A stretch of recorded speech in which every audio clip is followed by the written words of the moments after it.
Good evening, everyone. Welcome to the Tempe City Council regular council meeting. Item number 1 is call to order. And actually, before I even start with that, I just wanted to make sure to note, too, I know Councilmember Navarro will be joining us in a little bit. Councilmember Garland was here earlier, but was not feeling well and wanted to make sure, just for the safety of all of us in this room, that she does this meeting virtually from home, but she is going to be online. Just wanted to make sure everyone knows she wanted to be here, but wants to keep everyone healthy. So I will go ahead and then move forward. Item number 1. Council meetings can be watched in real time via Cox Cable Channel 11 and at tempe.gov/Tempe11. Members of the public may also attend the meeting virtually through Microsoft Teams. If you're here to speak on items designated as public hearing items later on in the agenda, please know that you will have an opportunity to speak when I introduce those items at the time of their public hearing. The City Council and I will need to complete the other items of business leading up to those items, so we appreciate your patience. If you wish to speak on a public hearing item and you haven't filled out a speaker card yet, please make sure to fill out and submit your completed card to the city clerk prior to the agenda item coming forward for council discussion. I will call your name when it is your turn for public comment. Now, I would like to invite everyone who's able and willing to stand to join me in a moment of silence, followed by the Pledge of Allegiance.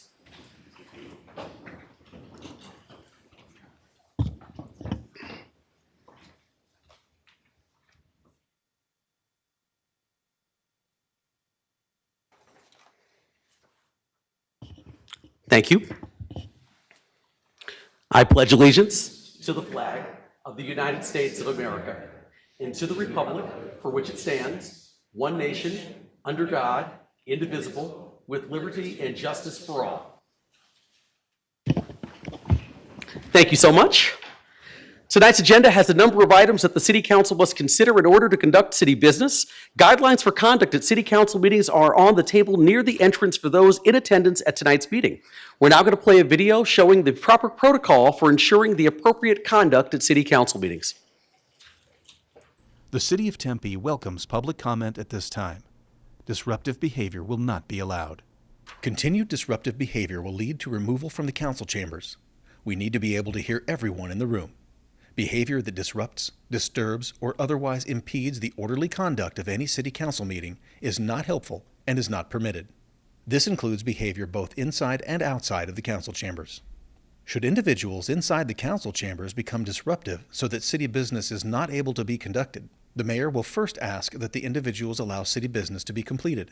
There will be time for public comment during the call to the audience portion of the meeting.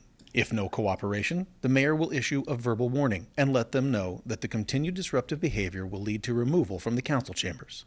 If there is still no cooperation, the mayor will issue a second verbal warning and let them know that the continued disruptive behavior will lead to removal from the council chambers. If there is no cooperation after asking and 2 verbal warnings, then the mayor will ask security officers to remove only those individuals who are causing the disruption. Security personnel should not engage in any way, but only escort them from the council chambers. If individuals refuse to leave, security personnel shall warn them that they are trespassing and that the next step will be arrest by a Tempe police officer. Tempe officers may have to arrest if individuals refuse to leave. Charges for trespass and disorderly conduct may apply, as well as other charges. Should anyone be asked to be removed, the mayor will recess the meeting. All right, thank you so much. We're now going to play a video conveying the City of Tempe's Native Land Acknowledgement Statement. We wish to acknowledge that Tempe is the homeland of the Native people who have inhabited this landscape since time immemorial. These ancestral lands of the O'odham, known as Pima, Peeposh, known as the Maricopa, and their ancestors extend far beyond our city. This land continues to be spiritually connected to the O'odham of the Salt River Pima, Maricopa Indian Community, and Gila River Indian Community. We accept the responsibility of stewarding those places and solemnly pledge to consider this commitment in every action. Thank you so much. This evening, we're going to be joined by Councilmember Chin here, who's going to help me with the, not meeting minutes, because item 4A, there aren't any city council meeting minutes, which brings us to item 4B, acceptance of board, commission, and committee meeting minutes. Councilmember Chin. Thank you, Mayor. I submit for acceptance items 4B1 through 4B6. It's been moved by Councilmember Chin. Do I have a second? Second. Seconded by Vice Mayor Adams. Please vote. Yes. Councilmember Garland.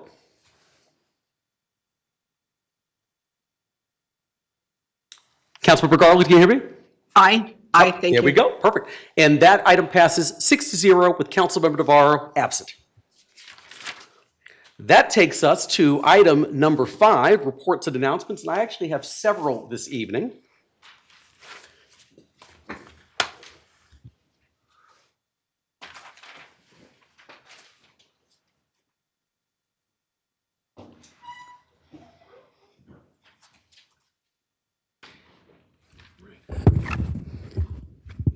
First up here, we have item 5A1, the Speak Up, Stand Up, Save a Life Month proclamation.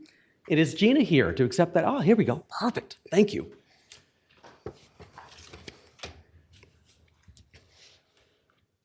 I'll put these out of the way. Come on up with me here.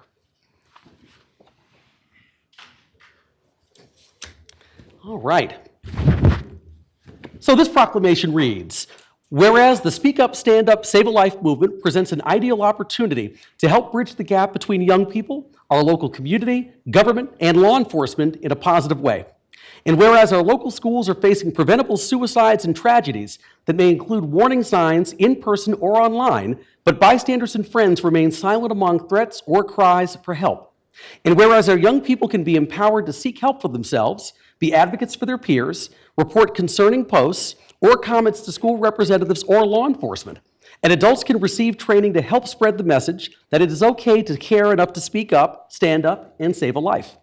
And whereas Arizona students from 169 public, charter, private, and tribal schools have learned the message and created student-led impact projects in their schools and communities that have impacted over 500,000 youth in the state of Arizona.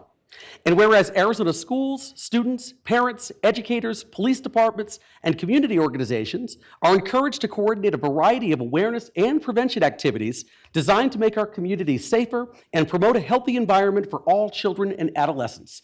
Now, therefore, I, Corey Woods, Mayor of the City of Tempe, Arizona, do hereby declare January 2024 as Speak Up, Stand Up, Save a Life Month in Tempe, Arizona.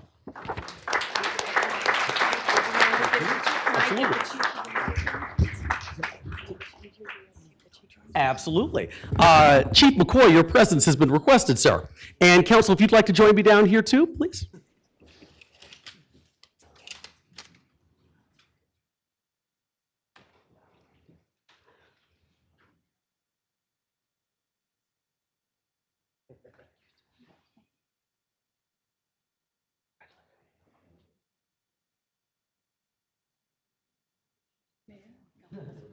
Oh, don't give me that job. Okay. Chief, do you want to come in for this? You want to switch? There we go. No, I'm good. Okay. Kind of go in height order tonight, so. All right, ready? 1, 2, 3, and then one more. Big smiles. 1, 2, 3, and the third one. Thank you. Our next conference is January 30th. Thank you.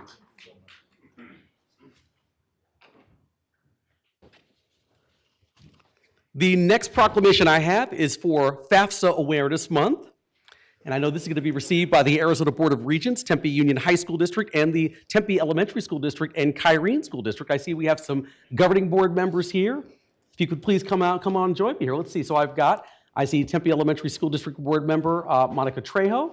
I see Tempe Elementary President Eric Miller. Tempe Elementary School Board Member Mr. Jim Lemon. And I see Tempe Union High School District President Mr. Armando Montero. You forgot one more. Well, you got too many titles. Tempe Union High School District Governing Board Member Burdetta Hodge. And let's see, I just saw, who else did I say? Oh, yes, and Tempe Elementary School District Governing Board Member Allison Ewers. Wonderful. And Dr. Driscoll. Oh, and Dr. James Driscoll, Superintendent of the Tempe Elementary School District in the back, if you could wave for all of us. So, not really hiding behind Judge Kane, but we see you. All right, so the proclamation here reads, whereas obtaining a post-secondary degree is linked to increased employment opportunities, higher income, better health, and increased community involvement. And whereas the Arizona Mayor's Education Roundtable is a unique, nonpartisan collaborative group committed to achieving the statewide post-secondary attainment goal of 60% by 2030. And whereas one of the best predictors of post-secondary enrollment is the completion of the free application for federal student aid, otherwise known as FAFSA, the first step in qualifying for funding and paying for college. And whereas Arizona currently ranks 48th in FAFSA completion, Nationally, the high school class of 2022 left an estimated $3.58 billion on the table in the form of unclaimed Pell Grant funds. Arizona high school graduates missed out on nearly $300 million in available Pell Grant funding by not completing FAFSA in 2021, 2022, and 2023. And whereas students who complete the FAFSA are more likely to attend and afford college.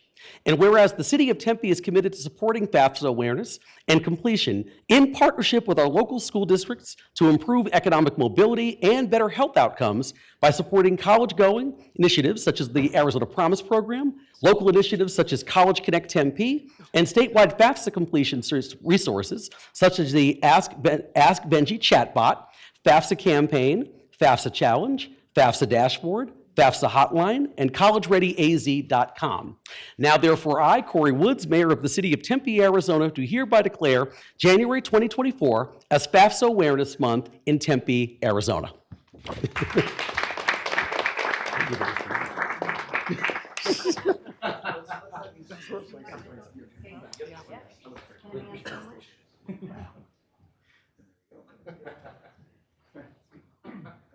expecting that phrase.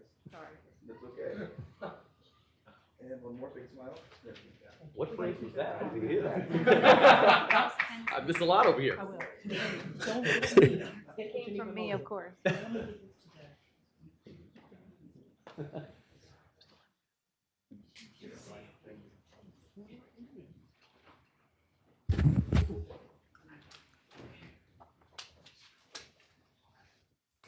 I also want to let the record reflect that I did hand that proclamation to Councilmember Hodge. All right, let's see here. Next up here, we have item 5A3, Anti-Human Trafficking Month Proclamation. And let's see, I've got here to receive this one. I know we have Chandler Councilmember Mr. Mark Stewart available. We have the Honorable Scott September. We also have Kevin Campbell, who's the Executive Director. Is there anyone else coming, or do I have all three? Perfect, everyone's here. All right. Good to see you too. And this proclamation reads, whereas human trafficking is a global plague that impacts millions of people each year, including tens of thousands of Americans, and whereas the United States ranks as one of the worst countries globally for human trafficking, and whereas Arizona ranks in the top 15 states with the highest rates of human trafficking per capita, and whereas human trafficking affects people across all demographics and ages, including teenagers and children, and whereas the battle against human trafficking includes supporting efforts in schools, churches, nonprofits, law enforcement, and businesses to prevent human trafficking, intervene, disrupt, and dismantle human trafficking syndicates, and provide resources to and support for victims of human trafficking. And whereas the City of Tempe joins schools, churches, nonprofit organizations, law enforcement, federal and state coalitions, and the notinOurCity.org movement in our commitment to increase public awareness of the human trafficking epidemic that affects our community, state, nation, and world. And whereas the city urges our residents, churches, and schools to work together to eliminate trafficking from our community and support the efforts of frontline organizations and law enforcement in their battle against human trafficking, and to always take a stand and say, not in our city. Now, therefore, I, Corey Woods, Mayor of the City of Tempe, Arizona, do hereby declare January 2024 as Anti-Human Trafficking Month in Tempe, Arizona.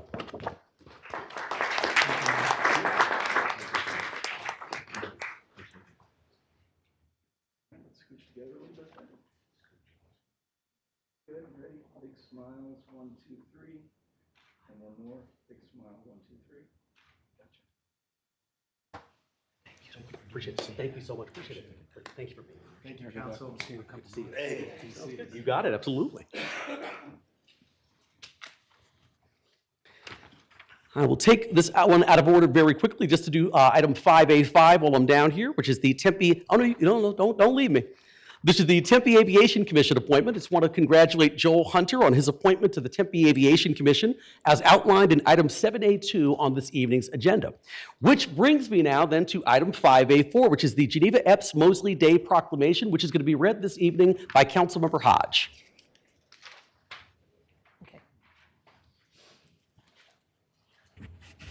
Can I get the Mosley family and Miss Mosley to come up? And Tempe, I invite Tempe Elementary School, the district, everybody here to come up. And my mother, because I had Miss Mosley as a teacher, and trust me, her and my mother talk quite a bit.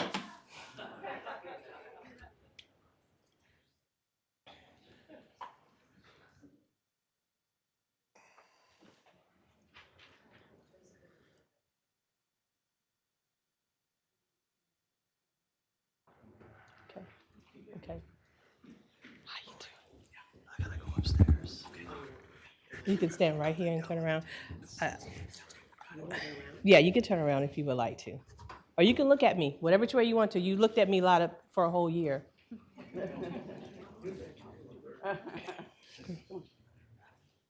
Okay. Oh, she's gonna do that. Okay, you want to do that? Okay, first off, I wanted to say to Ms. Mosley in public, thank you for helping to build the woman that I am today. You know, you were one of my first inspirational when it came to Black role models, and I'm not just one, I'm many of thousands who you've touched lives over the years, so, and I wanted to give you an approximation, which the mayor, come on down, Mayor, I want you down here with me. You know, he usually does his own approximation, but he allowed me to do this one for you specially. He's on his way. Oh, all right, you guys all want to come down, council? Come on, yeah. I'll come down. Yeah. Okay. Whereas of June 2023, Tempe Elementary School District Number 3 took extraordinary steps to rename 3 schools within their district, and whereas on Thursday, December 14th, 2023, the City of Tempe and this Tempe School District Number 3 officially celebrated the grand opening of Geneva Epps Mosley Middle School, formerly known as Gillen Middle School.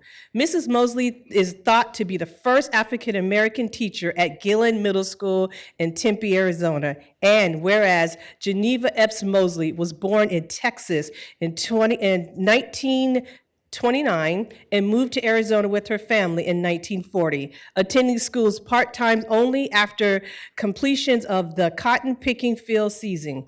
Despite the hurdles, Mrs. Mosley was valedictorian of her graduating class at Carver High School in downtown Phoenix. And whereas Mrs. Mosley always aspired to become a teacher, in 1959, she earned her bachelor's degree in education from Arizona State University. And whereas Mrs. Mosley taught thousands of students from Tempe, including current Tempe City Council member Burdetta Hodge, until she reached the age of 80 years old, not only did she teach them classroom, but she also empathized the importance of living responsibly, ethically, and kindly outside of the classroom. And whereas Mrs. Mosley is a renowned and respected public leader who has tremendously impacted our everyday community members and whom she interacted, and her legacy shall endure. Now, therefore, Burdetta Hodge, council member of Tempe, Arizona, do hereby declare January 18th, 2024 as Geneva Epps Mosley Day in Tempe, Arizona. We congratulate you and we love you, Mrs. Mosley.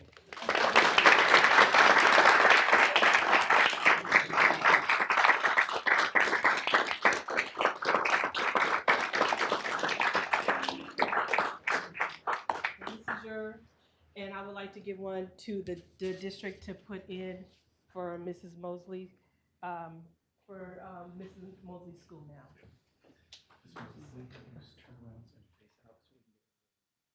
Yes. Would you mind holding? Yes. Yeah, you're fine. Okay, we got a lot of folks here. Let's, Mayor and. Got the danger zone. Everybody else get it first. Councilmember Chin, can you come over on this side? Right there is perfect. That looks great. Sure. Okay, let's have the families, let's find windows so I can see everybody's faces. Let's have you scooch that way a little bit. There we go. That's good. I'm gonna make a copy. Actually, we want to switch places. But I'm gonna give it to you. I'll get a copy. There we go. And then I'll get you the original. All right, I think we got it. Okay. All right, everybody, big smiles. Everybody ready? 1, 2, 3. And then one more, big smiles, no blinking. Gotcha. All right. Thank you. Thank you. Thank you very much.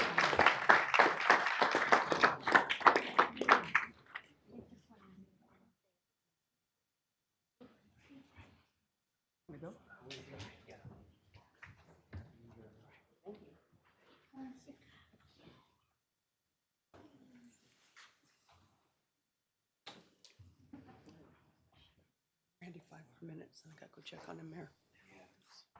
I'm timing it. He sent you a text?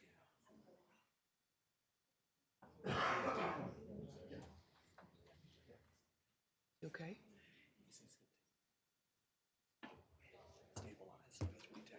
Okay, okay.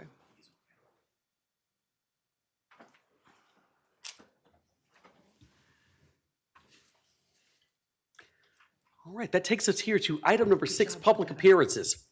According to the Arizona Open Meeting Law, the City Council may only discuss matters listed elsewhere on this agenda for discussion and legal action. The purpose of the open call to the public is to allow individuals to address the City Council on any issue within the jurisdiction of the City Council. No person shall speak more than once, and there is a limit of 3 minutes per speaker. Speakers present at the podium must state their name and city of residence and provide a speaker card. Members of the public shall refrain from making personal, impertinent, or slanderous remarks and from becoming boisterous while addressing the City Council or while attending the meeting. Speakers will be taken first come, first serve in the order in which the cards are received. Speakers' visual aids and appearances by phone or recordings are not allowed. Council members are prohibited by state law from taking action on, commenting, or discussing a matter raised by a member of the public, even if asked to do so by a member of the public, so long as the subject discussed by the speaker is not listed as a specific agenda item for council's consideration and for discussion and legal action. At the conclusion of public appearances, the council may ask the city manager to review a matter or place a matter on a future agenda.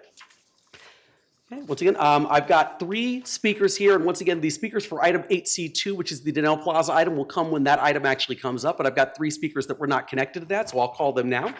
The first speaker I have this evening is Mario Martinez. Please come forward, state your name and place of residence. You have 3 minutes.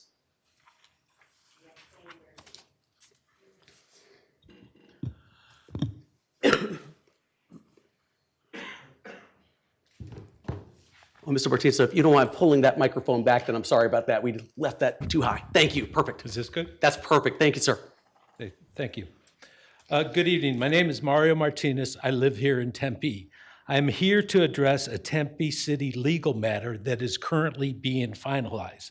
Concerning the professional conduct of the Tempe Police and the prosecutor departments, the buck stops with Mayor Corey Woods. Corey incessantly grandstands about being a great mayoral civil rights leader. This factor does not entitle Corey to be a professional weaseling loafer in regards to matters of grave public concern without being held accountable. As an investigative witness in a Tempe DUI homicide involving a murdered murdered police officer, and as a victim of a Tempe-related violence who sustained lifetime injuries, I am against DUI. I am also aware of the extreme public safety danger presented by bigoted DUI enforcement quacks who are entrusted with enforcing our laws. In late 2022, Tempe officer James Watts originally arrested me and jailed me for, quote, driving while intoxicated, and said that he would test me for alcohol. When the breathalyzer test proved that there was no alcohol in my system, Watts immediately changed his story and charged me instead with DUI in the slightest degree. Watts then stated that there must be an illegal drug in my system regarding the ruptured appendix condition that I had at the time, but he stated that he had no clue as what this was. Watts also stated that my hip replacement surgery had no significant effect on my ability to balance on one leg. Officer Cody Conklin, who participated in the arrest, twice stated that I was asleep at the wheel of my car while it was running. Later, Conklin essentially admitted that he fabricated this evidence when he admitted that he never saw this and no witnesses told him this either. Tempe prosecutor Alan W. Witt presented me with a DUI guilty plea in which I would falsely confess to illegally using a prescription drug, even though Witt was provided with medical evidence that this was false. These DUI enforcement losers did not even take it to court. To avoid more mandatory jail time, I pleaded guilty to a charge that had nothing to do with DUI. Corey, healthcare is a human right. Your professional DUI enforcement bigots arrested me, jailed me, and prosecuted me based on a physical impairment to my hip and my ruptured appendix medical condition at the time. If you do not appropriately address this issue, then you will be a professionally weaseling loafer on civil rights yet once again. Thank you. Thank you. Question for you, Madam City Attorney. Since we don't have any jurisdiction over prosecution, should we have, could Judge Kane have a conversation with Mr. Martinez about this, or? Judge Kane could definitely have a conversation with Mr. Martinez. However, I believe that there were comments made concerning a prosecutor who I do have authority over. Okay. And I am happy myself to look into this matter. Okay, sounds good. All right, perfect. Thank you. Yeah, you could thank me by appropriately looking into this. Well, the city attorney says she's going to speak with you about it. We'll see if you show up. Thanks, Corey. Okay, thank you. All right, the next speaker is Kelly Choyu.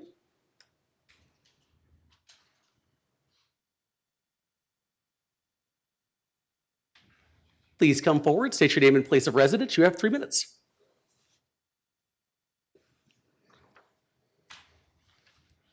Hello, Mayor, Council, evening, and Happy New Year. My name is Kelly Chalieu, and I'm here to speak to you because I missed the work study session.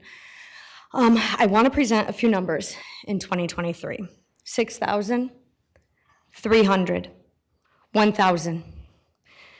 That's over 6,000 pounds of trash that was removed in the Papago Preserve area, only a quarter by quarter mile. We only operate for about 8 months out of the year because obviously summer is not very cool and people don't want to be outside at that time. 300, over 300 syringes, used syringes that were not capped were found in the preserve. 50 of them were in children's playstand. Over 1,000 pieces of tinfoil that actually had drug residue on it. I'm bringing this to your attention because there's been a huge uptick recently, and not just the Papago area, not at Curry and College, but also off the Indian Bin Wash pathway. There's currently 3 encampments, 25 people. My issue is everything gets destroyed. Our lights get stripped. Currently, there's makeshift fires that just turned up in the past 48 hours. It is not safe. Where I live, half my community will not go out at night outside of our gated community. They are older, they're over the age of 60, but specifically women do not feel safe. Myself and my wife, we do not walk without pepper spray and a knife on us at all times now. I know recently they said that there's a 31% decrease. I don't know if they were counting North Tempe, but we've seen an uptick consistently in the winter, but it's really bad right now. I know that this is contributed to the fact that there are now feedings going on, which are also destroying the preserve. I want to reiterate that the preserve is supposed to be preserved. We're supposed to respect these natural spaces. It is important for future generations. The foliage gets chopped down, it gets used for fires. The feedings that are there, there's one cards that we found, and it was shots in the dark. They're handing out condoms and needles. And all we get to see is a bed with a used condom and a used needle with a fire pit and, oh, here's a nice creosote bush, let's just chop that down and burn that. My point is this is a public health safety issue. This is not safe for women. This is not safe for children. Something needs to be done. We do not support these groups, at least myself, and at least half my community that I've spoken to does not support these groups. I know they want to speak up. I know they feel more comfortable emailing you as opposed to speaking here today. Something needs to be done. I would really like it if we looked a little bit more like Scottsdale and a little bit less like San Francisco. To that point, 10 more seconds. I want to say that Gabe, Chris, and Marco are wonderful. I know Chris is leaving. I want you to know that Gabe and Marco that's not enough for the preserve area. You can't just have one person who's full-time and one person that's part-time. You need to have more people in the field. And thank you for your time. I really appreciate it, sincerely. Thank you so much. Appreciate it. The next speaker I have is Ann Till. Please come forward, state your name and place of residence. You have 3 minutes.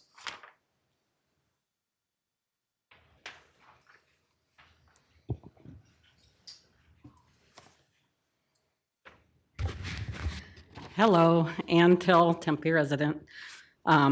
Tempe policy doesn't allow more than 3 unrelated persons to live in a single-family home. But does everybody understand that the 3 unrelated persons policy is not enforced? Lack of enforcement is common knowledge among landlords and renters. It is intentionally violated. Google it. At Saturday's ADU meeting, we heard multiple comments about the 3 unrelated persons policies or the issues caused by lack of policy enforcement. It's a big deal for residents, and it's been that way for a long time. It's higher impact than you might think.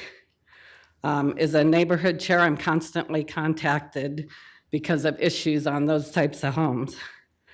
And we're not talking about just 4 people, but many more.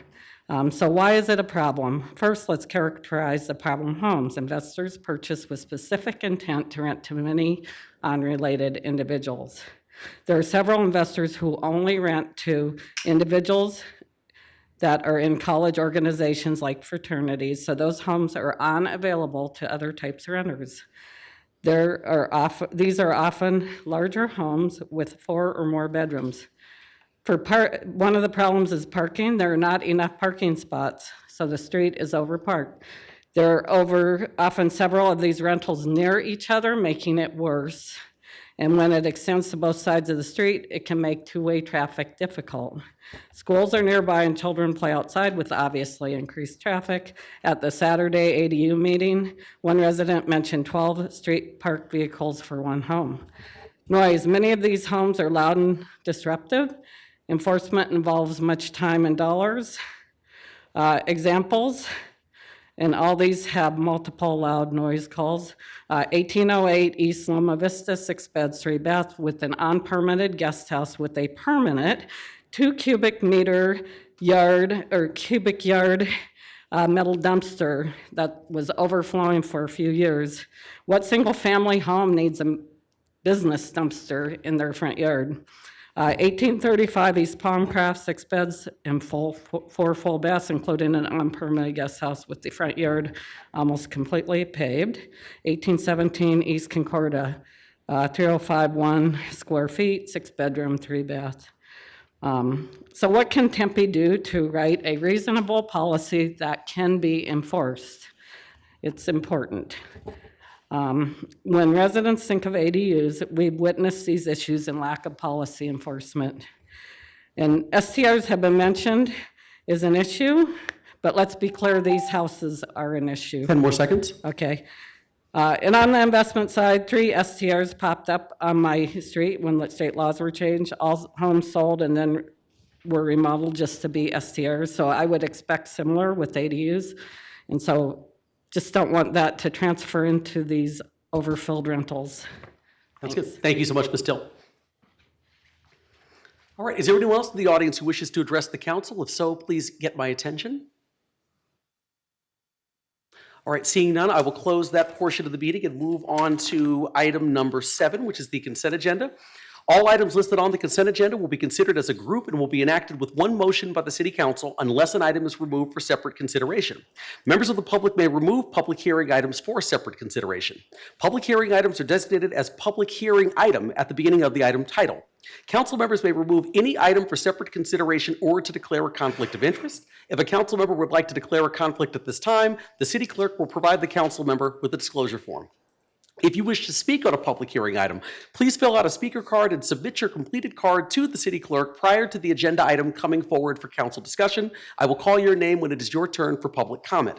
This evening, the consent agenda is listed as miscellaneous, items 7A1 through 7A2, awards of bids and contracts, items 7B1 through 7B12, and resolutions, items 7C1 through 7C4, with the exception of item 7C1, which has been pulled and will be voted upon by the council separately. So once again, any agenda item designated as public hearing item can be removed by a member of the public for separate consideration. If anyone from the public would like a public hearing item removed, please get my attention now. All right, seeing none, Madam Clerk, were there any comments received from the public wishing to address the City Council on a consent agenda public hearing item? No cards on this section. Okay, sounds good. Thank you so much. Council, any other items that you'd like to have removed for separate consideration other than item 7C1? So moved. Okay, it's been moved by Councilmember Hodge. Do I have a second? Second. Seconded by Vice Mayor Adams. Please vote. And that item passes 5-0 with Councilmember Keating and Councilmember Navarro absent. Next, we're going to go to item 7C1, which is to adopt a resolution to enter into an agreement with Salt River Project to purchase renewable energy to advance the Tempe City Council goal of achieving 100% renewable energy in city operations by 2035 and achieve 52% toward the goal. All right, let's see. Anyone on council, any comments? So moved. Okay, it's been moved by Councilmember Hodge and seconded by Councilmember Chin. Just one quick statement I want to make about this. This is a very important item. This evening, the council is making progress on the city's goal of achieving carbon neutrality in municipal operations with a strategy of 100% renewable energy. Tempe is partnering with SRP on their Solar Choice Select program to power city buildings with renewable energy from a utility-scale solar power plant. By entering into this agreement with SRP, city operations powered by renewable energy will increase from 35% to 52% by 2026. Tempe really has been making strides as a leader to address sustainability in our community. Just recently, council adopted a new green building policy known as the International Green Construction Code, which commits future city building construction to sustainable building practices and establishes a voluntary sustainable building code for local developers to follow. With the pairing of renewable energy and green facilities, we are helping our built environment adapt to hotter weather and reduce carbon emissions. I want to also share this achievement with our Sustainability and Resilience Office, our Engineering and Transportation Department, and Salt River Project, who continue to work together to make long-term generational investments in technology, infrastructure, and green building codes that create a safe, clean, equitable, and healthy Tempe. Okay, motion on the table. There's been a second. We can go ahead and vote. And that item also passes 5-0 with Councilmember Keating and Councilmember Navarro absent. That brings me to the non-consent agenda, which is item number 8. All items listed on the non-consent agenda will be considered separately. Agenda items scheduled for introduction and first public hearing will be heard but will not be voted upon at this meeting. Agenda items scheduled for second public hearing and final adoption will be voted upon tonight. Council members who may have a conflict of interest may abstain from voting on a matter, and the city clerk will provide the council members with a disclosure form at this time. First up, item 8A, miscellaneous items, bids, contracts, and resolutions.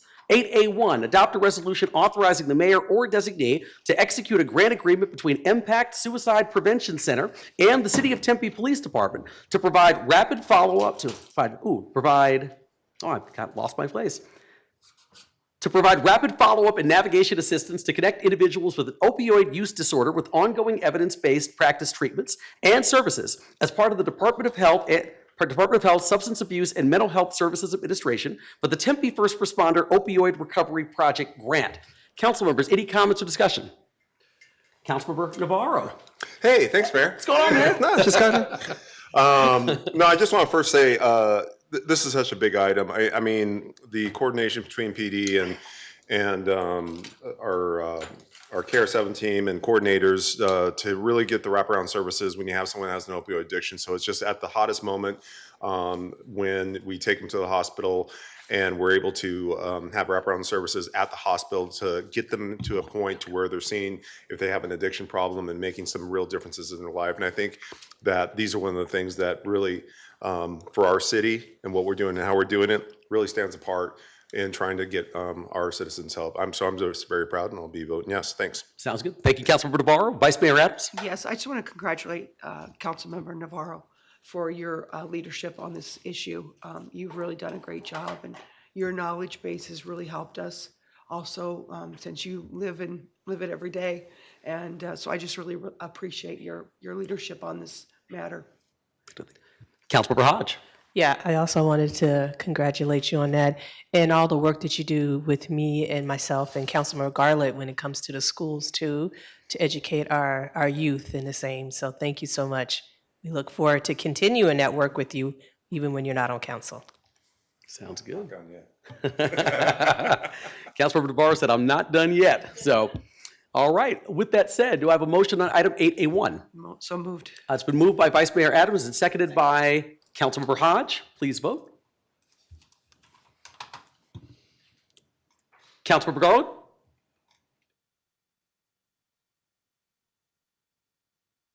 Oh, there we go. And that item passes 6-0 with Councilmember Keating absent.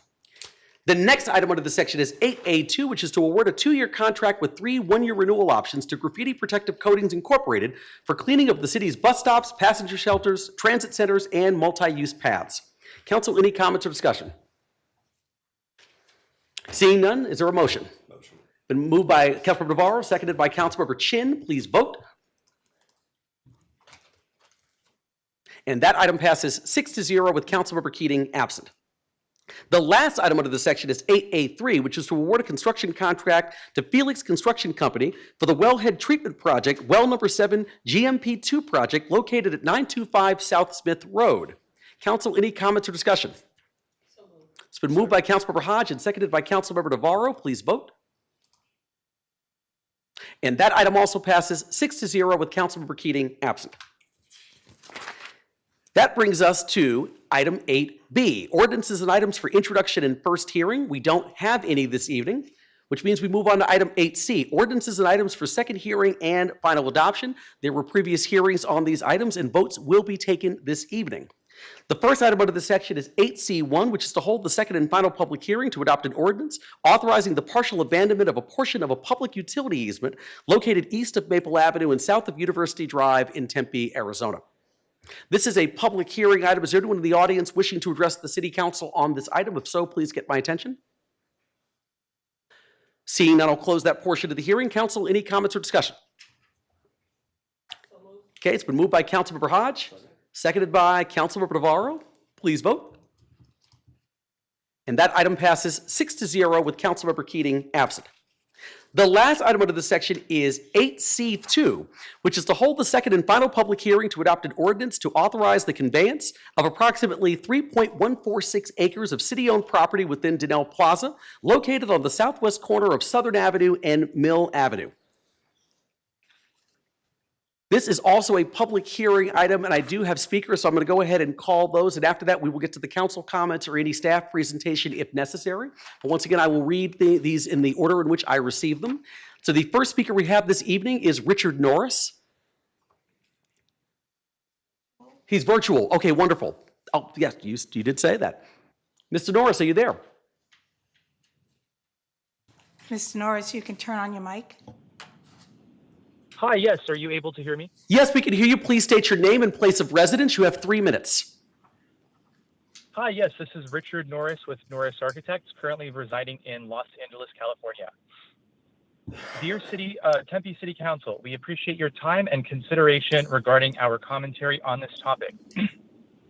There are concerns regarding the conveyance of the city-owned property to a private developer, which will affect the results of application SPR 23109 for property address 3332 Mill Avenue for the Emerald Door Restaurant.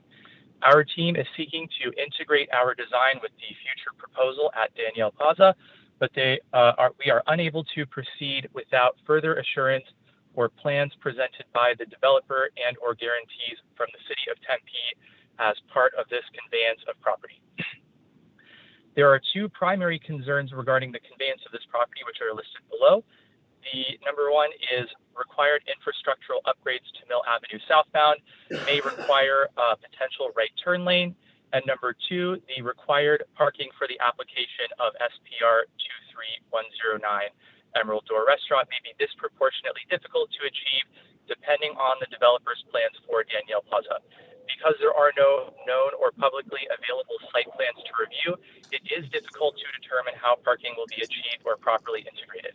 The property owner has contacted the developer, but has not received detailed enough plans for the space to determine whether our proposal can properly integrate with the redevelopment of Daniel Plaza. Our team would like written assurance that there will be some reasonable accommodation or accommodations provided by either the City of Tempe or the private developer to ensure cohesion of the proposed Emerald Door restaurant with the future redevelopment of the plaza. Thank you and have a great evening. Norris Architects team. Thank you so much, Mr. Norris. Before I go on, I wanted to see, Sam, can you come and talk about that? Just, I want to maybe do an explanation. And there's a because I heard the speaker talking about with the conveyance of property, kind of worried about what the future plans are going to be. And I know we've talked about this before, but I know this evening we're not talking about any master plan whatsoever when it comes to a project. We're simply talking about the assemblage of the given property. But can you come up and maybe give a brief legal explanation just for public transparency? I know we did this at the first hearing, but just to make sure if people didn't hear it the first time, we can do it now. And I'm assuming, Madam City Attorney, that's okay with you? Just to kind of explain the legal? Well, it depends on exactly how it goes, but Okay. I'm willing to start the process. That's why she's here and I'm not the city attorney, so thank you. So to that point, Sonia, I'm Sam Rousmith. I'm an assistant city attorney. I'm working with the economic development team on this project. The development agreement that's been signed at this point sets out a phased process for the development. So this ordinance that would authorize the conveyance of the property at the agreed upon value, it's not finalizing any plans for the development at this point. It's just starting the process by which those plans will ultimately be formed. Those plans, pursuant to the terms of the development agreement, will also be subject to lots of public comment, public input, various planning processes, that sort of thing. So yes, to your point, Mayor, this ordinance that would authorize the conveyance of the property at the agreed upon purchase price, it's not dispositive on the issue that the speaker has raised. Wonderful. Thank you so much. Appreciate it. All right. The next speaker that I have is also virtual, and it's Tom Norris. I do not see him in the audience. Okay. Tom is not in the virtual audience there. All right. Well, the next speaker I then have is in person, and that's Haley Mills. Please come forward, state your name and place of residence. You have 3 minutes. Howdy, y'all. Good to see you. My name's Haley Mills, 6-year, going on forever resident of Tempe, and commissioner on the Tempe Arts and Culture Commission. And I'm so thankful to live in this incredible city and excited for the possibility space we have ahead of us for the evolution of Daniel Plaza. I've phased through life from good little rule-following church boy to hedonistic queer punk rock trans chick, and now I'm settling into civically minded, gender amorphous friend to everyone, from conservative to progressive to and off the entire chart. Anyway, I was at Yucca Tap Room the other day and I saw some graffiti in the bathroom that said, "Being kind is the most punk rock thing you can do." And right next to it, more graffiti that said, "F you." And from the outside, I think some well-to-do folks might not perceive the kindness in the punk scene, but the freedom those punk rock vibes champion to have both of these next to each other ultimately is kindness. And I thought it was funny that it reminded me of all those things I learned about in church. God is love, golden rule, literally everything Jesus said. But growing up trans, you realize a lot of people aren't actually about those things because you realize how conditional that love is and who you have to be to get it in return. And then you have places like Daniel Plaza. Weird, rundown, imperfect, but charming, awesome place. And then you notice, wait, that's me and a lot of the people around here. We're weird, rundown, imperfect, but charming, awesome people. And it's because of spaces like these that let me be who I was, which creates a sense of belonging that every single person deserves and is sadly hard to find. And there's something about these spaces that create belonging and local culture from cool people, but a huge piece of it is because money is not an obstacle or a reason for them to get together. It blows my mind a relatively average 40-hour-a-week job could once afford a house, 2 cars, and send your kids to college, and I'm incredibly grateful to have a job like that, but it's only because I burnt out in animation and moved into tech. And not just with Daniel, but as a city, we have to take very intentional steps moving forward when wealth inequality continues to widen.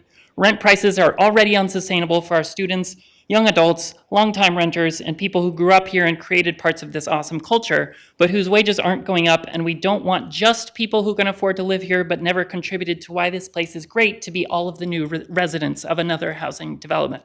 Whatever we build has to have as a core principle the affordability baked in. And I know the words are in there, but I want to see the reality. So obviously a developer wants and needs to make a return, and I'm excited they're here and they're listening. But I know there's a middle ground that incorporates space and feasibility for weird, unique, small businesses run by local people to thrive, for artists to live and continue to create these special pieces of Tempe all around town, and for housing that gives that developer a return, so we are all inspired to have even more awesome spaces like this in our awesome city. So thank you so much for your continued work on this, and I'll see you for more public comments going down the line. Sounds good. Thank you so much. Appreciate it. The next speaker I have is also virtual, Brian DePorzio. Is Mr. DePorzio there? Mr. DePorzio, can you turn on your mic, please?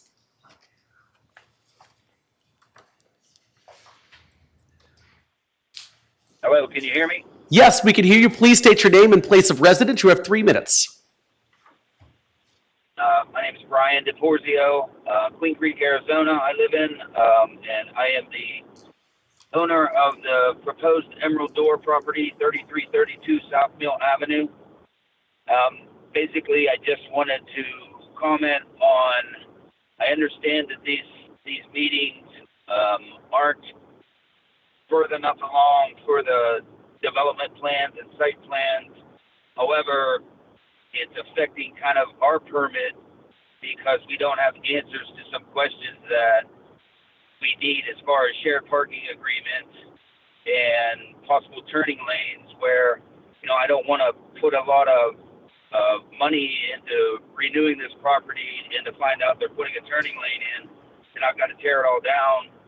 So I just want to emphasize the importance that we need to get some answers in order to move our project forward. And that's all I have. Thank you so much. Appreciate it.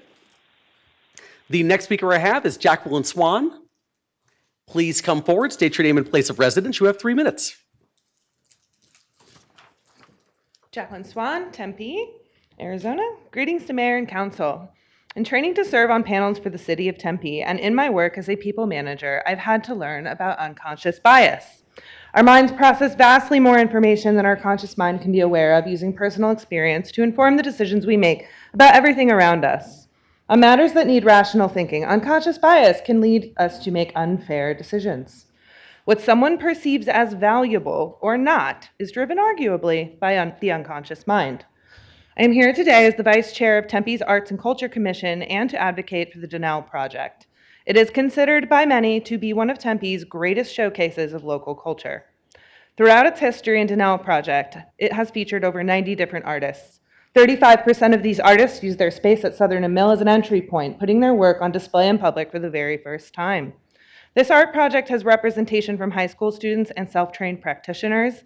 Since launching in 2018, artists from O'odham, Navajo, Apache, Yaqui, and Hopi nations have been featured. Donnell has also impacted over 200 ASU students through both Herberger's art and environmental design programs. A handful of artists have even been able to serve in our wonderful municipal arts programs for the great city of Tempe. An event hosted by Donnell Plaza can generate, on average, $16,790 for the local economy in one night. By my summation, this would equate to $664.84 in local tax revenue from a single event, not to mention the tax benefits for state and federal revenue. Average per person spending would increase by 114% when attendees are non-local. In the parking lot of Tempe's landmark Yucca Tap Room, I see the seeds of a cultural movement that could rival that of Royal Street in New Orleans, Kaka'ako neighborhood in Honolulu, or Epic Kinney Boulevard in Venice Beach, or even First Friday in Phoenix. 86% of art and culture attendees say that future generations should be able to have cultural experiences. The ability to have these experiences for many in Tempe town depends on accessibility, something that the Donnell Project has organically provided to thousands of people. The cultural scene that has blossomed there is a treasure and should be conserved in the name of art, equity, and sustainability, all of which are called for in the 2050 General Plan. I challenge the council, city staff, and especially development teams when examining the Donnell Project to consider conservation in lieu of an exit strategy and question your own unconscious bias. Thank you so much for your time, your consideration, and of course, your service. Thank you so much. Appreciate it. The next speaker I have is Chelsea Winkle. Please come forward, state your name and place of residence. You have 3 minutes.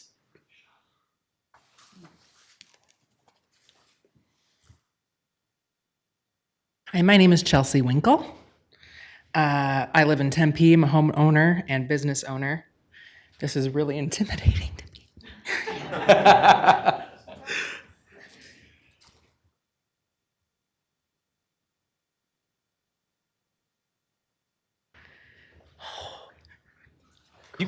You got time, don't worry.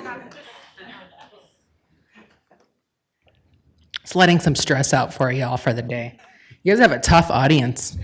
I do this all the time. I'm here in my support of Donnell Plaza, specifically on behalf of Arizona Roller Derby. Roller Derby is a multicultural, multiracial, gender-inclusive sport and vital part of our community. AZAD has been active in Tempe for over 20 years, creating a welcoming space for women, LGBTQ youth, people of color, and athletes of all shapes and sizes. As a Tempe homeowner, resident, business owner, and frequent visitor of Donnell Plaza, I'm excited for the opportunity to revitalize the space, but in a light that reflects the Tempe history and culture. We hope, as this process moves forward, that the city considers the power and the privilege that they hold in giving up this space for redevelopment. In that privilege, we hope you can also find ways to secure that public access to this space for generations to come. Open space is not something that's easy to come by, and having access to mixed use open space, artistic spaces, safe spaces, and affordable spaces are essential for the survival of our sport and business.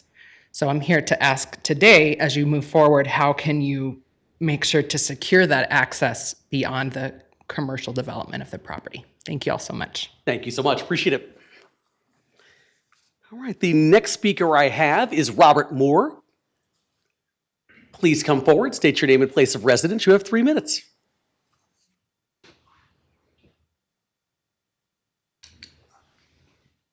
Robert Moore, Tempe, Arizona. Donnell Plaza is obviously a strange, enigmatic place and often seems to have a mind of its own, even standing in defiance to Walmart some years ago, which attempted to sweep in and dump a supercenter on Mill Avenue, just as it has on countless main streets across the United States.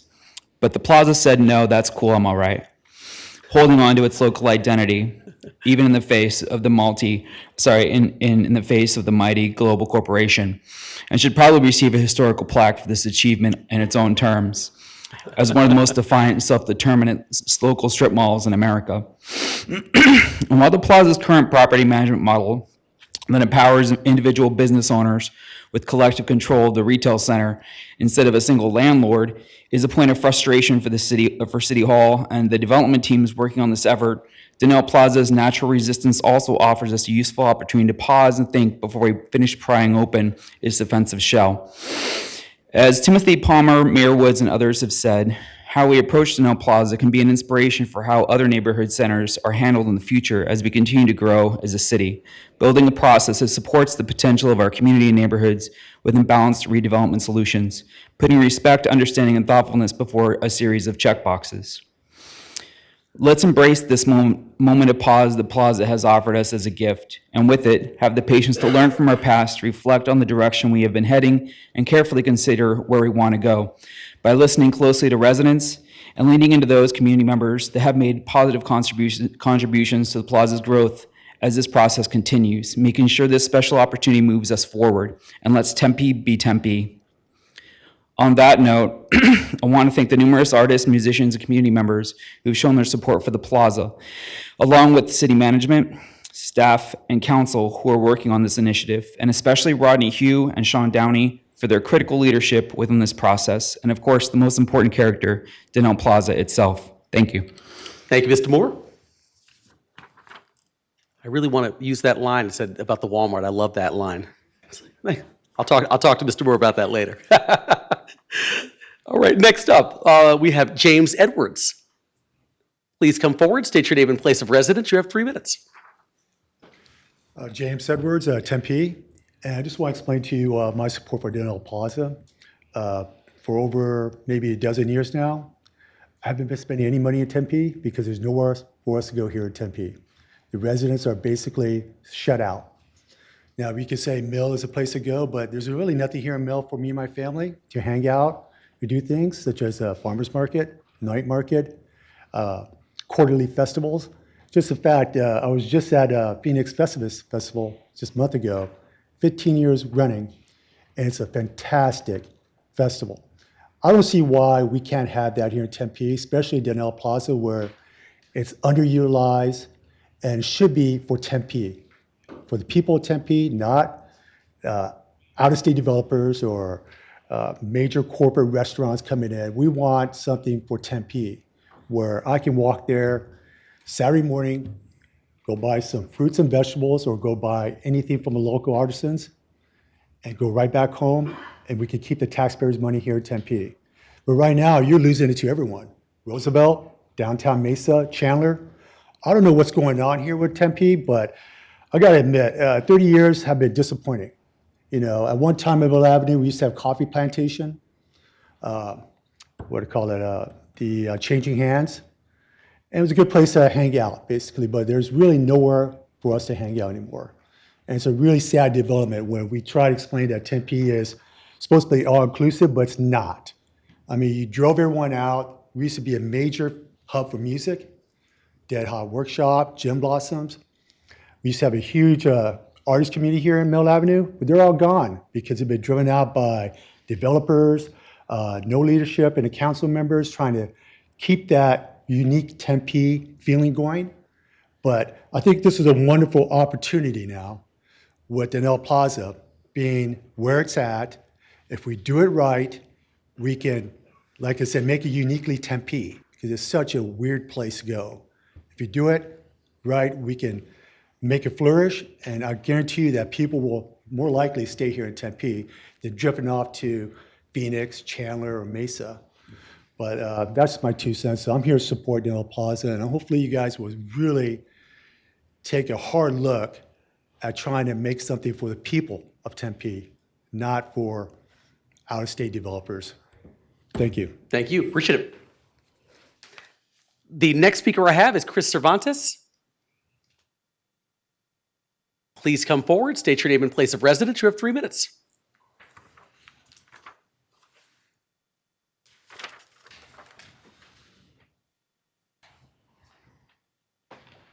Chris Cervantes, Phoenix, Arizona. Honorable Mayor Woods, City Council members, thank you for the opportunity to address you. I'm one of the owners of the Donnell Plaza, Cervantes Mexican Food, and I've been there for 24 years. And I'm also speaking on behalf of Hamid Fahardi and Brian DeBorschu, which are also business owners. They own property there. First of all, we're glad to see progress going, with the plaza. As you know, it takes everybody effort to get this going and to make it a successful place. I've seen plans come and go, and like I said, we still remain stuck in the rut. So I think if we all get together, we can finalize this and probably get some going here. And second of all, I think it has a big plus for the community. And I guess everybody wants to be proud of the Donnell Plaza because of the history and everything that goes with it. And especially you, city leaders, who have devoted time and the effort on the project. And finally, I believe that to be successful, there is a concern to be addressed for a win-win opportunity for all concerned. And it goes down to the same thing, I guess. Not that, but the major concern that we had is the existing CCRs. Are we, the owners, going to be grandfathered in to maintain equitable parking for our guests, customers, as indicated in the original CCRs that was done at the beginning when they first built the plaza, which my building holds 360 people, and at the time when the permits were issued, I believe, I mean, you have so many parking, and as Mr. DePorto mentioned, he's getting permits for his building, and the city requires so many parkings per business, depending on what you do. I guess the size of the buildings, I don't know how that works, but second part, as you're going with your negotiations with the developers, we like you as council to consider this matter, especially since you're planning on reorganizing, like the lawyers here said, the community association. And I believe that we work together, it'll be a win-win situation, and for the Daniel Plaza and for the community. And I really want to thank you for your time and consideration. Thank you so much. Appreciate it. The next speaker I have is Ann Till.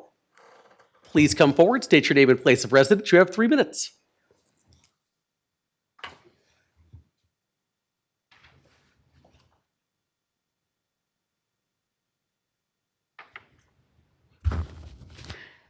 Hello, Ann Till, Tempe resident, talking about Daniel Plaza. I'm excited about the project, but I still think that the development agreement could use more work with the community before proceeding. Not necessarily on the vote tonight, but just, when you get to the contract. Because, I think it'd be valuable to send postcards out to, say, Alameda Character Area and maybe some of the people off of near baseline that are involved. So that you can collect those ideas. We've heard some tonight. And as one of the speakers mentioned, really there is a lot at stake with how Tempe is perceived and how it fits with the residents. And early coordination will help later because you'll have the buy-in of everybody. And then on the development plan itself, I still think there should be more emphasis on green building items mentioned. Electric vehicle stations aren't enough. And as part of the city's responsibility on this project, I would like to see the city commit to working coordinating all 4 corners of Southern and Mill to have a vision that reduces traffic and parking issues, plus makes the corner a great neighborhood spot. Please consider a pedestrian underpass that connects all 4 corners, similar to the successful Biltmore to Esplanade path. And that was done in Phoenix, and it also showcases public art. So it's a really neat space, and it'd be pretty neat to be able to walk to different corners without getting in a car, and that would reduce traffic. Could be kind of all in one. And then I'd like to see some of the historic aspects kept, like the signs and the style. And as Rob Moore mentioned, this is an opportunity to show how a project can work with the community. So that's it. Thanks. Thank you so much. Appreciate it. The next speaker I have is Genevieve Vega. Please come forward, state your name and place of residence. You have 3 minutes.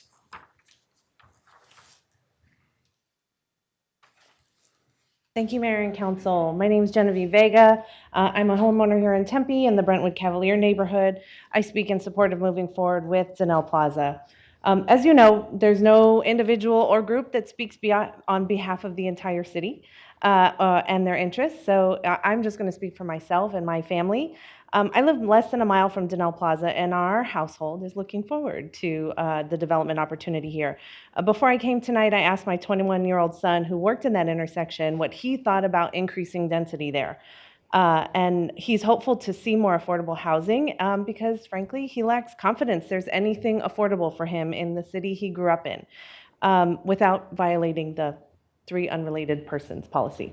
So listen, I wasn't born in Tempe or even raised in Tempe, but Tempe is the place that I chose to raise my family because of everything Tempe has to offer and the opportunity here. And of course, the opportunity for my children in the long term. I'm a parent to both a Gen Z and a Gen Alpha. Yes, it's a lot of work. I really am faced yes. Gen Alpha, 2010. She was born in 2010, I know. They can hear you. So I'm faced daily with the reality of the world that has changed around us, and the different things that our newer generations, younger generations, even if you didn't know about them, that they're looking for in their community. So, you know, those are opportunities that I never expected, right? They're things that I never even considered as I grew up. So, you know, I could you know, dig my heels in and say, nope, this is the vision I had planned and this is what it's going to be. Or I could kind of be open to new opportunities and new things that the younger generations are looking for. So anyone who's raised kids knows you have to plan for the future. But it's not your future. It's not my future. It's their future that we have to look about. And a project like this could be a legacy project for the future. I think that's really important for us to consider. As you think about the plans, as you start looking at things, we got to reimagine a world through their eyes and not our own, as the previous comments about unconscious bias brought up. Love that. And apparently these eyes that now require reading glasses. I'm excited about the proposals that you're going to get. I look forward to all the outreach and engagement you'll do with the community. And I'm hopeful that this council will, after many, many attempts on other councils, find a long-term plan that amplifies this, the rich arts culture that we have in this community, and that is also a very active intersection that I personally enjoy going to almost daily. So thank you very much. Thank you. And the last card I have here is from Tim Palmer. Please come forward, state your name and place of residence. You have 3 minutes. Yes, Tim Palmer, longtime resident of Tempe. Just to put a little context into this, I am in support of the Donnell Plaza project. I just want to mention one little context item. In November of 1963, I received my very first haircut at Donnell Plaza, and that haircut then matches my haircut today. What I want to say is that over the last year, I personally have spoken to well over 1,000 households in Tempe, mainly regarding the Coyotes project. But in those conversations, it was amazing to me how much residents' concerns about development came up, one being Donnell Plaza. I grew up by Donnell Plaza since 1963. I've seen it at its worst. We see it now at its, hopefully renaissance and redevelopment. I'm very excited about the excitement and the culture that has developed there. However, the residents of Tempe that I've talked to have grave concerns about the transparency of how the project is going forward. They have concerns about the density that it will have. They have concerns about the types of housing that is going to be there. Is it going to be affordable? Is it going to be workforce? Is it going to be ownership? Is it going to be luxury? The concerns of the public is how many thousands and thousands of cars are going to be generated, in that area. And so the concerns are that essentially that I've heard is that people want transparency to this project. I spent 25 years in commercial design. I'm a 100% firm believer that conceptuals exist on this project and nobody is sharing them with the public. I could be wrong, but I'll stake my life on it that there is a master plan and it's not being shared. So if you want to get back to the residents of Tempe aligning with you, then change the way this project is going to move forward. Thank you. And I am in support of it, and the mayor knows that I am pro-development in Tempe, but I have concerns about this project. Thank you. Thank you. All right, that was the last speaker card that I had. Is there anyone else in the audience wishing to address the city council on this item? If so, please get my attention. All right, seeing none, I will close that portion of the hearing. Council, do you want any kind of a presentation from staff at all about this or any kind of explanation or? No. Okay, just wanted to make sure. Oh.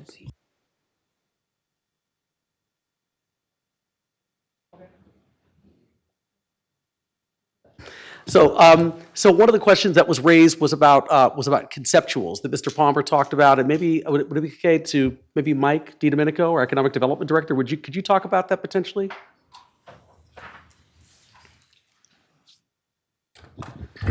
Mayor Woods, Council, yes, I've heard that a couple of times. First off, amazing, eloquent speakers tonight. I was going to say, this was a great collection of speakers this evening, I've gone to a lot of council meetings, and this is a pretty impressive group. I'll tell you, I'm Director of Economic Development, and myself and my team who worked on the development agreement with the development team and their representatives have not seen any elevation drawings. There have been no presentations of conceptual plans for the property. There really isn't anything, or if there is, it's something that only the developers have. It's not something that was shared with the city.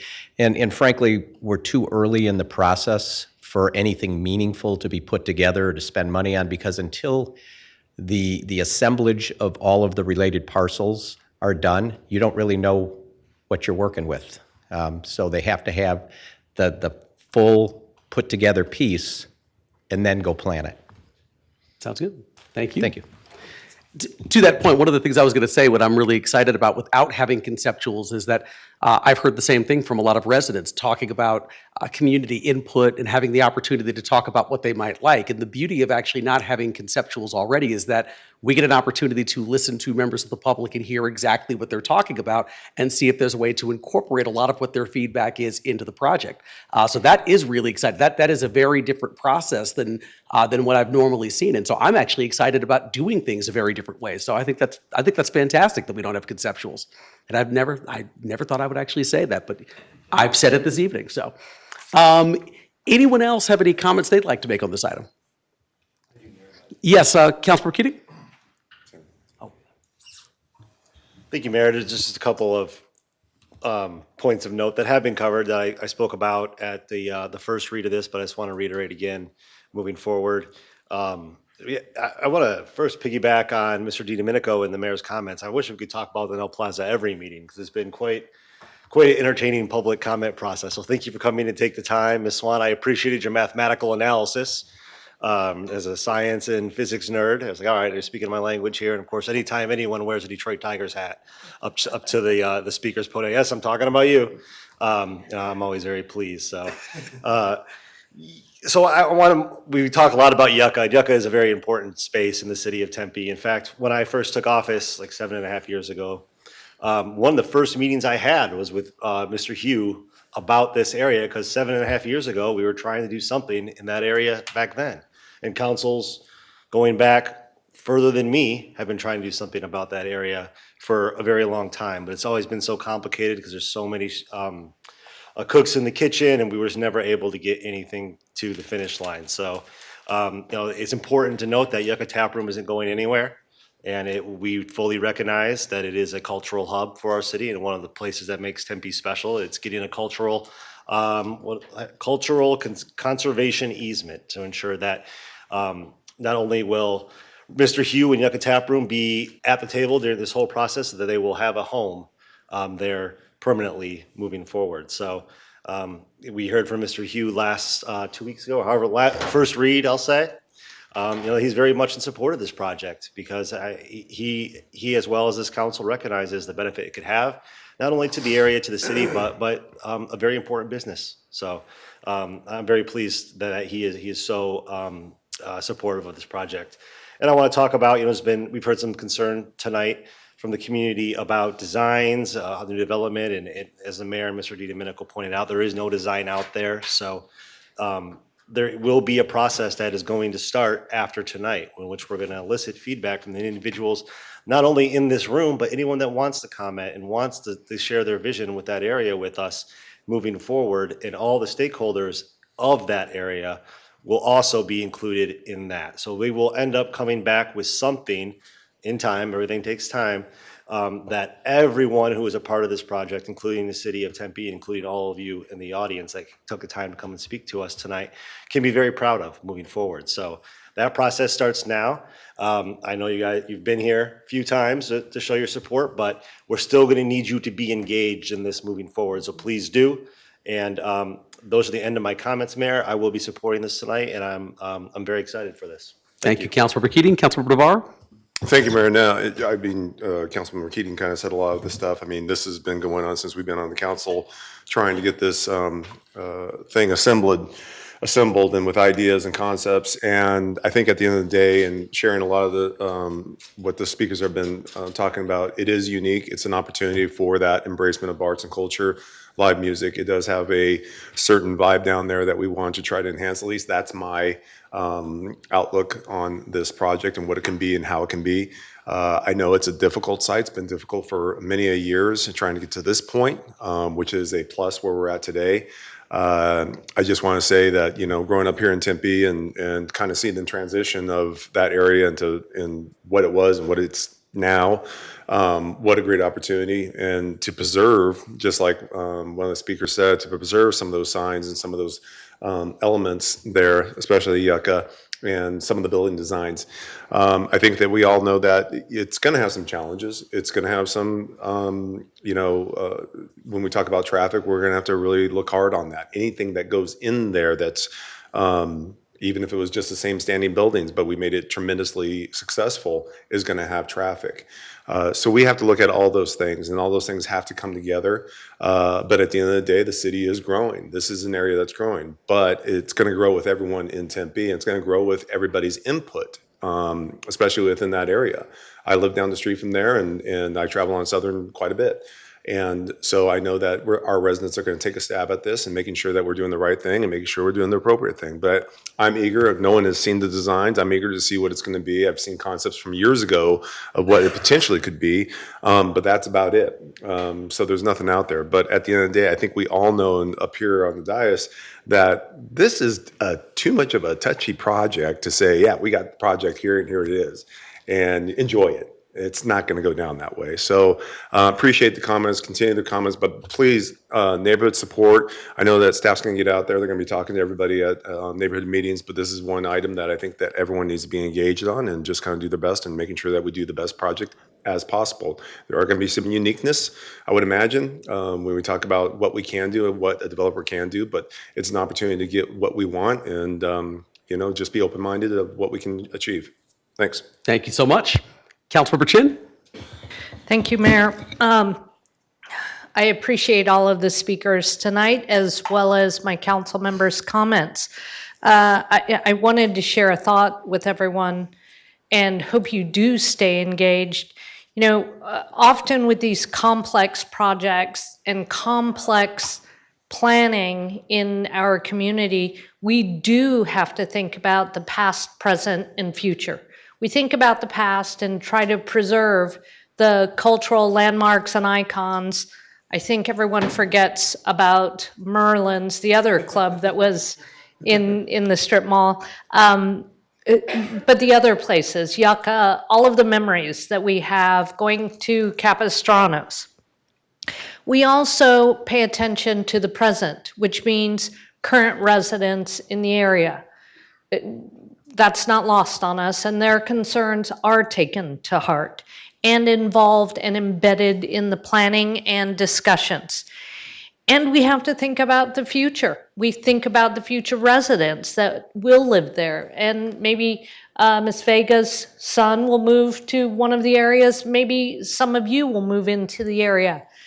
But we do. It's complex. Stay with us on it, and let's work through what maybe some bumpy decisions along the way, but a great project. I think we have all of the elements to make something really great and exciting. Thank you. Thank you. Councilmember Hodge? Okay, thank you. I just want to say again that we don't have any plans yet. I'm excited to do it together. Being a person who was raised on Priest and Southern, right down from Yucca Tap Room, right down from Danelle Plaza, it's very interesting to me to see what's going to happen towards the future. But I also asked our employees, when they do talk out, when you go to the community, make sure that you find a way to bring the youth in. Because the same way how we appreciate Danelle Plaza and the Yucca Tap Room, it's going to be the next generation can appreciate it too. So when we start to look at it, let's look at and make sure that we engage our youth our high schools and our college kids to make sure that their voices is heard in that process also too. So I'm just trying to figure out a way to make sure that everybody's engaged, because this is just something this could go beyond us. Just like how we're talking about it as when I was in school, I would like to have that conversation 25 years from now with the high school students that were in school at this time too. So I just want to make sure that we do engage all of the whole constituents, and that means our youth too. Thank you. Thank you. Any other comments?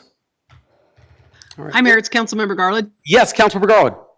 I loved all the support from the our residents that came in and spoke this evening. Thank you so much. And I know that you guys will be equally as engaged as the process moves forward. So thank you so much for that. I think it's going to be wonderful to see how this process moves forward with all the public input that we get. And I'm looking forward to it. So I will be supporting this. Thank you. Thank you. Oh yeah, I forgot to tell you I'm supporting it too. Oh, wonderful. Thank you. Vice Mayor Adams? Yes, everything's been said that I was going to say, so good job to my colleagues, and I will be supporting it. Thank you so much. Appreciate it. Mayor. Yes, Councilmember Keating? Move to approve. Okay. Okay, it's been moved by Councilmember Keating and seconded by Councilmember Navarre. I just had a couple of comments before we go. No, it's okay. No, first and second's fine. So I rarely ever write anything down, but I just wanted to put a few things on the record here just because I think are really important about this.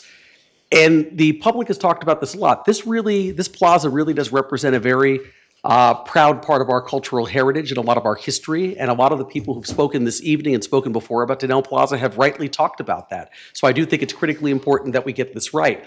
Just a couple of notes here, because folks have said, why has the plaza sort of looked the way that it has for the last, 40, 50 years? So currently at Denell Plaza, there are 54 different lots. Of the 54 lots, only 26 of those lots actually currently have buildings on them, which is part of the challenge, so less than half. And so that's what's kind of led the plaza at various points to having sort of a rundown looking appearance, because less than half of them actually have real buildings. And actually, of the 56 lots, only 6 have current operating businesses on them. So all of those 6 operating businesses, including the Yucca Tap Room, are actually housed in buildings owned by the developers that we're working with here. And that's one of the benefits of this project, as one of the gentlemen talked about the concern about sort of out-of-state developers who may not really know Tempe or may not know the Phoenix area. One of the benefits is the developers in this situation are people who are local, who are actually invested in the area and do understand the culture and the history that the site actually brings to it. So one of the things that's really exciting about that is I know they want to, therefore, because they are local and they do understand the history, they really do want to talk to the tenants and the people who are still currently operating at the site and see if they can find a way to be incorporated into whatever the future development looks like. One of the businesses actually that I didn't talk about, the final business, is a daycare center. And that is a truly valuable service. Talking about what Councilmember Hodge said about our youth, that really is an important component to who we are as the city of Tempe. And I would love to see that daycare facility incorporated into part of a final development project. But one of the things that really has been a challenge, and I talked about this in the beginning about sort of the center not really being activated, is the people who are the current business owners who are still there because of it. The way the center is laid out with a lot of frontage of buildings on Mill and on Southern, and that sort of big parking lot in the back that you don't know is there. A lot of times, I remember the first time I drove into Denell Plaza into the parking lot, I didn't realize how much space was actually behind it. And I was shocked at how big it was. But because of the fact that you really can't see in because of the way the buildings are positioned on Southern Avenue and Mill Avenue, means that there is, in an unactivated center, there's sometimes a lot of crime and homelessness and drugs and things of that nature that the current owners and frankly the current businesses have to deal with.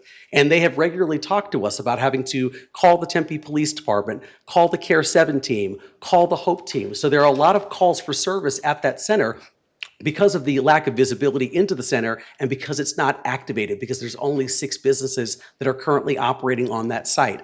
And so I just really wanted to lay that out there because a lot of folks have asked, well, why now? Like, why is this something that we have to get done right now? I think it really is because of that. We want to make sure that we are supporting the current businesses on that site and the property owners who really have been long-term, I don't want to say investors, but they've been really connected to this site for quite some time. So it really, really is critically important. But the ultimate goal of this project really is to, like a number of the people spoke about this evening and spoke about at the previous meeting, it really is to increase the quality of services available to Tempe residents and visitors while providing the housing necessary for people who are going to be here now and for people who are going to be here in the future, as Ms. Vega talked about.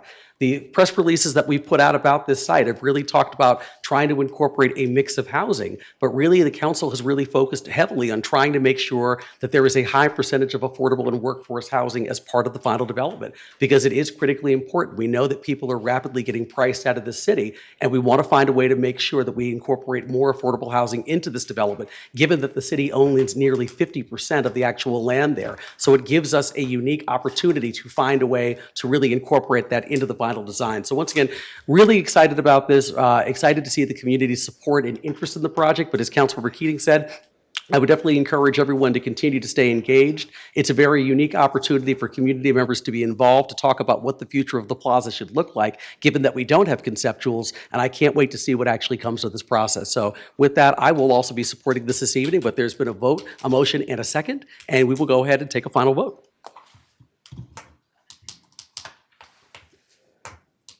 Councilmember Garland?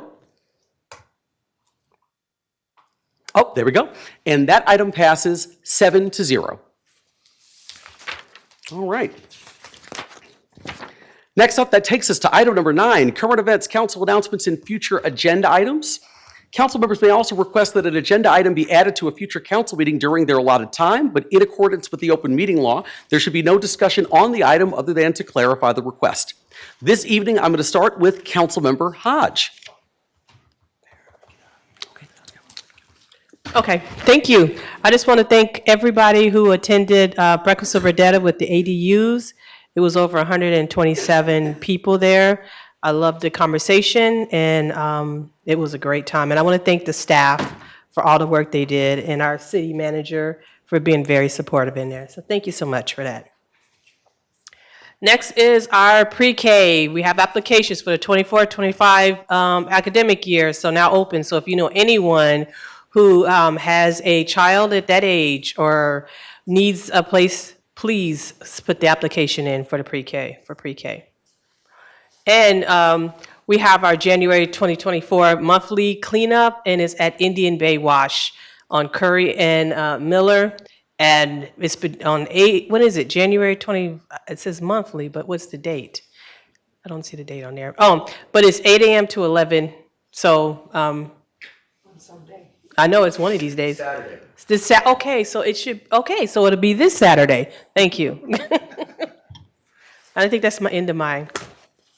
Oh yeah, and I just want to say welcome to my mom. I don't think she's ever been here before. Jewel Hodge. Welcome, Jewel Hodge, for being here. Thank you for coming in. Councilmember Hodge, not to challenge you on that statement, but was your mom here the night you were sworn in? Yep. Okay, so that doesn't count because technically I just, I hadn't sat in the seat for anything, I'm just saying it was an official meeting is all I'm trying to say. Okay. I love you, Jewel Hodge. So. All right, next up this evening, Councilmember Navarro. Thank you, Mayor. No, I do not have any announcements. Sounds good. Thank you, sir. Next up, Vice Mayor Adams. Yes, I just have one quick announcement. If you have an awesome neighbor and you would like to nominate them for a Neighborhood of the Year award, please do so. The applications are open now and they close on February 15th. So I know we all have great neighbors out there, so let's get their applications in and give them some recognition. I'm sure that's well deserved. Thank you. Thank you, Vice Mayor. Next up, Councilmember Chin. Well, Vice Mayor Adams stole my thunder, but I have a slide. Nominations are now open until February 15th. Shout out then to my neighbors, Tom and Barb Hudson. If you are great like them or have great neighbors like them, there are different categories: individuals, groups, spaces, and actions for an award in arts, sustainability, water conservation, and historic preservation. All the award winners will be honored at the April 6th neighborhood celebration. Excellent. Thank you so much. Next up, Councilmember Garland. Any announcements this evening? I don't have any announcements. I just want to say I also love Jewel.